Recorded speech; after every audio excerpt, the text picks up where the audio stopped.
You can change your life in just 6 months. And I know this might sound like a long time in this world of quick fixes, but it's a game changer to yourself. You will not only thank yourself for it, but you will change as a person. So my name's Katerina. I'm a founder of the Mind Body Method, and I run the Mind Body Shift podcast as well. I'm all about learning and education and recreating our mindset, which is the main thing that drives our action. So you being able to change your life in 6 months from where you are right now to where you want to be is completely possible with the right mindset and with the correct game plan. So this video is really all about how you can get from A to B, but it's going to be a journey. I've been there where I've not been happy with my body. I've basically been overweight, about 3 stone overweight, which amounts to about 21, 22 kilos overweight. Throughout my university life, I was overweight. I really didn't feel like myself. I kind of just mistreated myself and my body. I ate what I wanted. I didn't diet. I kind of looked at diet foods like as if they were going to help me. But I didn't really fully understand the whole calorie counting and all of that stuff. So this was quite a long time ago for me now. So obviously I've been on a journey since then, but I remember feeling like I wasn't worthy of meeting a guy. I wasn't worthy of doing other things in life, like getting what I wanted in other areas of my life. I was always known as that fun, joker kind of friend. And that became my kind of identity. So I'd be drinking a lot. I'd be getting drunk every weekend, like to the point where I'd be crawling on the floor. That's how bad it got. But I had this happy exterior, although inside, deep inside, I was yearning for more from myself. And I was just feeling very uncomfortable, very, very uncomfortable. And so I completely understand how people get into that situation, first of all, just by disregarding it and just carrying on. You crack on, don't you, with life. But really, it hurts deep inside. It's a huge pain point being that overweight and more, or even just a couple of stone overweight. That's also a huge pain point. And I don't think people who are overweight like that really tend to stop and kind of just be with themselves and let that sit with them, because there's people out there who are trying to do this stuff. They are overweight, but they're trying to do the dieting and exercise and everything, but they don't put in the work enough. And I'm just going to call them out on that because I've seen it. I've been there myself and I see it all the time. It's like, I'm going to try on my own. They try on their own and they don't really get anywhere. They might lose a bit of weight initially and then slowly them old habits creep back in. And those are the habits that we want to stop and we want to just overcome and bring in the new habits instead. So this is why a 6-month period of just committing to this game-changing, life-changing journey, this is why 6 months is needed, because really you're going to change the way you think and it's through action. So where does confidence come from? Confidence comes from you taking action and you being impeccable with your word. You actually seeing through what you said you're going to do. And back in the day, I would be like, right, I'm going to do this. I'm going to lose weight. I'm going to get fitter. I'm going to run half a marathon, which is actually what I did back at uni. And, I didn't lose weight. I only trained up to 8 miles and I wasn't good at running. I had the worst knee pain during my running. And so that goal for me was so unrealistic. But what did I do? I ran the damn marathon or half marathon anyway with excruciating knee pain. And I did it in a very, very slow time because I had to walk a lot of it. So I didn't commit to my word in terms of the training and the food. I didn't lose any weight, but what I did do was commit to my word in seeing that marathon through, even though that half marathon was like the worst thing I could have done at the time for my knee joints, So it's like we don't rationalize things in our brain.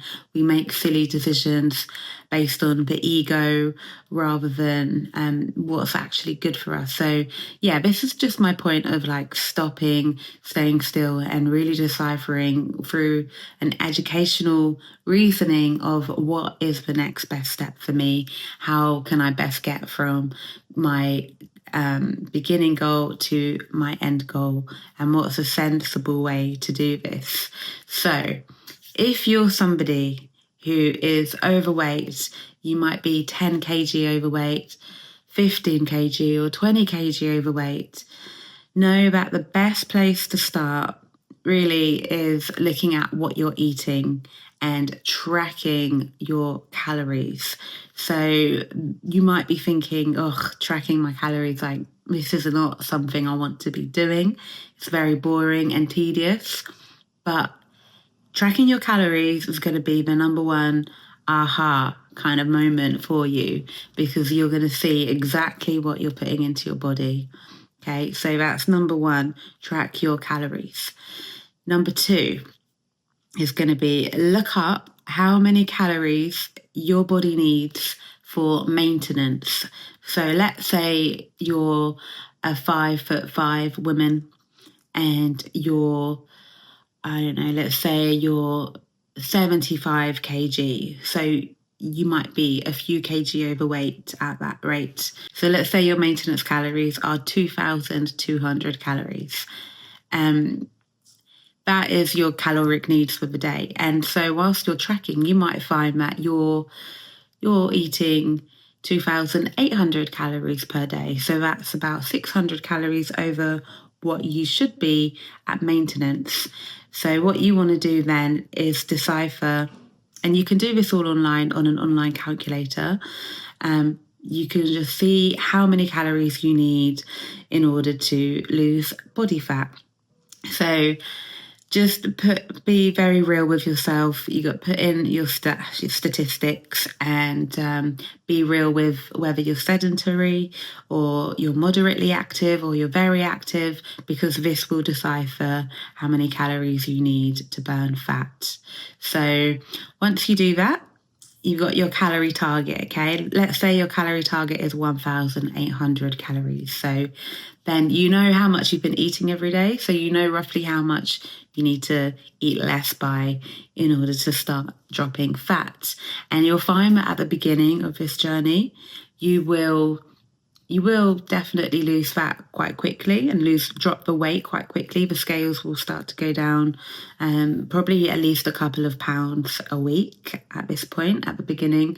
But it will start to taper off a bit as you get more used to, or as your body gets more used to those calories. So that's when, you kind of want to look at this even before it starts tapering off, because number 3 would be exercise. So this is a big one because a lot of overweight people, they tend to avoid the stuff that they should be doing, which is strength training. And they tend to love cardio because they think the more they move, the quicker they're going to lose weight, which isn't wrong, really. Like, cardio is amazing. Getting your steps in is amazing. That would be, that's the next point I'm going to talk about. But exercise, really what you want to be doing is working your muscles, okay? Without muscle mass and feeding your body with enough protein, then your muscles are going to deplete. And we, once we're in our 30s, especially past the age of 35, our muscle mass decreases every year at a higher rate. So once we're past 35, we really want to protect our muscle. And the best way to do it is strength training. So you probably heard this before if you've looked at, this whole journey. But strength training, I cannot tell you enough how much it helped me, and it helped change my body, and how it helped my confidence, and just how it helped my discipline as well. Just seeing things through and seeing myself get stronger and stronger week by week or month by month. Like, you feel like a badass, like you really do. And so strength training, you're going to feel bloody amazing for it. Way more amazing than, doing regular cardio, So what you need to do is minimum at the beginning is 2 a week. At least do upper body and lower body. So make sure you're training every muscle in the body. And then ideally you want at least 3 sessions a week. That's going to be enough to keep a muscle stimulated. But what I'd say with that is do it every other day. So you give your body the time it needs to rest, because that resting period that we have is very important for muscle growth and also for better performance as well. So especially at the beginning where you might shock your body with this stuff, you want to be giving yourself enough rest. And these sessions don't even have to be very long. They can be 20 minutes to half an hour at the beginning, and then you can slowly progress that into longer sessions, and your body will thank you for it. So yeah, that was number 3, I think that was. I haven't written any notes for this video, so I'm just literally going off the top of my head. So yeah, number 1 was tracking calories. Number 2 was figuring out your calorie goal. And number 3, yeah, like I just mentioned, is the strength training. So number 4, as I just mentioned earlier, it's the steps. So getting enough steps in. So this is just low, steady state cardio that you can do just to expend energy and burn more calories. So a great step goal, a great place to start, first of all, is getting a watch.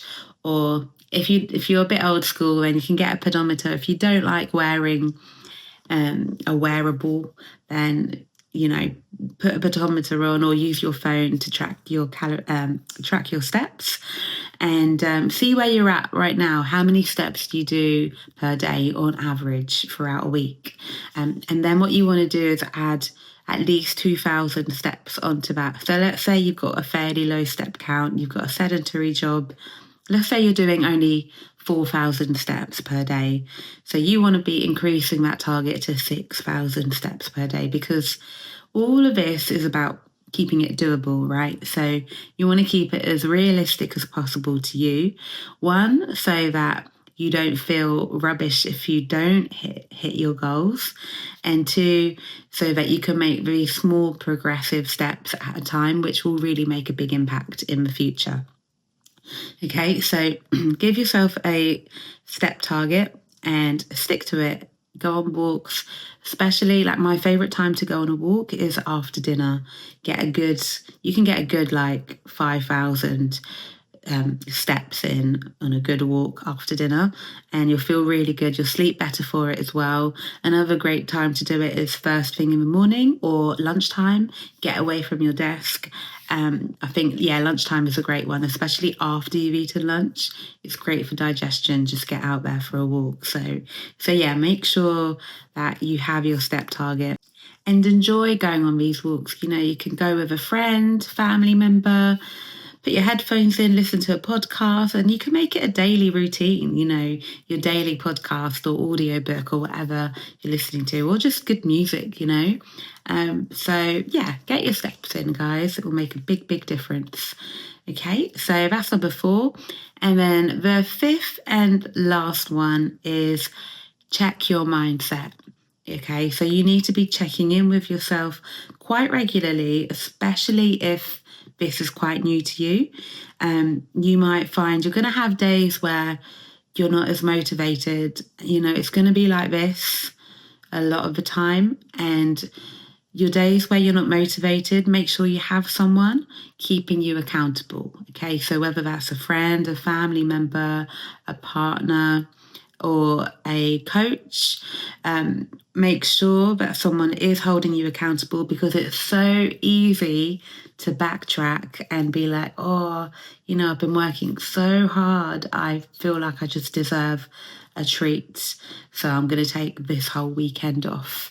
And Monday comes and you've taken 2 or 3 steps backwards and you feel really bad for it. So you got to be real with yourself and know that this is a journey. So there are going to be weeks where the scale might not move. It might not move down. It might even just move up, especially if you're a woman and you're around your monthly cycle.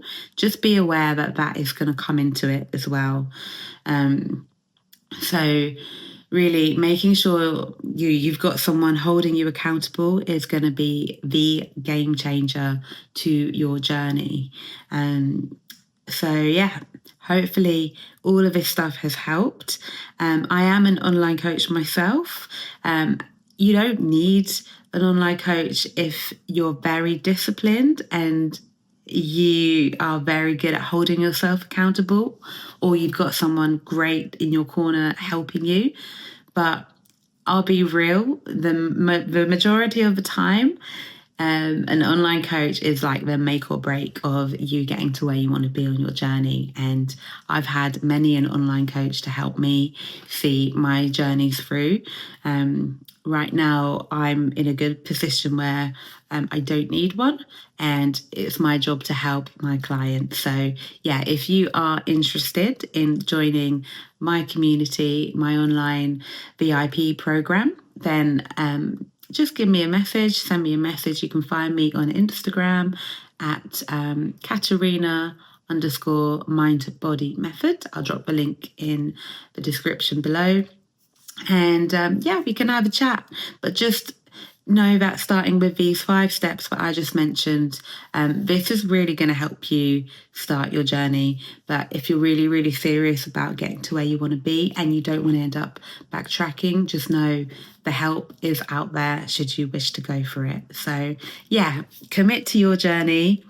Know that it's going to be a longer process than what you might think. It might even be a year long, might not just be 6 months. So just be prepared for that. And yeah, and you've got this, guys. And good luck. Reach out if you have any questions at all, and drop in the comments below what your main struggles are or what you've managed to overcome. I would love to hear it. Thank you, guys. See you in the next one.